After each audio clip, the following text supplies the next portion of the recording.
જામનગર માટે ખાસ કરીને હોસ્પિટલ તંત્ર, હોસ્પિટલના ડૉક્ટર્સ ખૂબ જ સજાગ છે આ બાબતથી.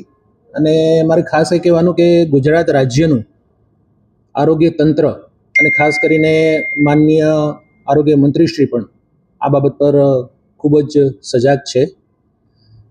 એક અગત્યની વાત એ છે કે આ ઇબોલા વાયરસની એન્ટ્રી હજુ સુધી થઈ નથી. હમણાં જે કેસ આવ્યો હતો એ કેસ પણ નેગેટિવ આવ્યો છે અને આરોગ્ય મંત્રીશ્રીએ તેની જાહેરાત પણ કરી છે કે આ જે કેસ હતો, સસ્પેક્ટેડ કેસ, એ નેગેટિવ આવ્યો છે. માટે કોઈ જાતની ખોટી અફવાઓમાં આવવું નહીં અને લોકોએ પણ આ બાબત પર પેનિક થવાની કોઈ જરૂર નથી. જામનગર જીજી હોસ્પિટલમાં આપ જાણો છો કે કોવિડની સામે પણ કઈ રીતે આ હોસ્પિટલ લડી છે અને અનેક જિલ્લાઓને પોતાની સેવાઓ પૂરી પાડી છે.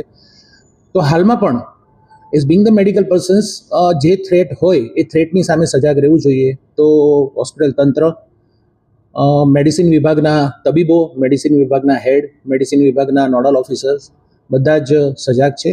અને તે માટે અમે આજે સાંજે 5 વાગે એક દરેક વિભાગીય વડાની એક મિટિંગ પણ બોલાવી છે, જેમાં પ્રાથમિક સ્તરની ચર્ચાઓ થશે. અને મેડિસિન વિભાગમાં 2A અને 2B એ જે વોર્ડ છે ત્યાં 35-35ની સંખ્યામાં બેડ છે. અને ઇબોલાને પણ કોઈ પણ આવા પ્રકારના જે રોગો હોય છે, તો સસ્પેક્ટેડ કેસીસ હોય તો એને આઇસોલેટ કરીને ત્યાં રાખવાની સુવિધા આપણે ત્યાં છે જ.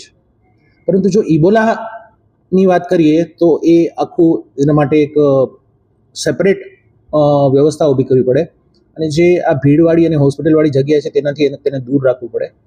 તો એ માટે પણ અમે એક જગ્યા લોકેટ કરી છે.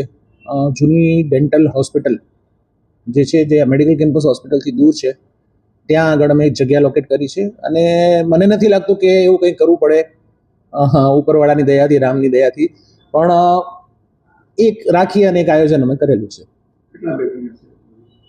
અત્યારે જે 2A અને 2B ની વાત કરું છું એ 35-35 બેડના છે, સસ્પેક્ટેડ કેસીસ હોય તેના માટે. અને જે નવું ઊભું થશે એ જગ્યા પણ વિશાળ છે. એક્ઝેક્ટ સંખ્યા હું નહીં કહી શકું, કારણ કે ઇબોલાના જે સ્ટેન્ડર્ડ છે તૈયાર કરવાના, સેપરેટ કેબિન હોવી જોઈએ અને આખું સેપરેટ ઇન્ફ્રાસ્ટ્રક્ચર હોવું જોઈએ, તો ત્યાં પણ ઘણી બધી સંખ્યામાં બેડ ઊભા થઈ શકે.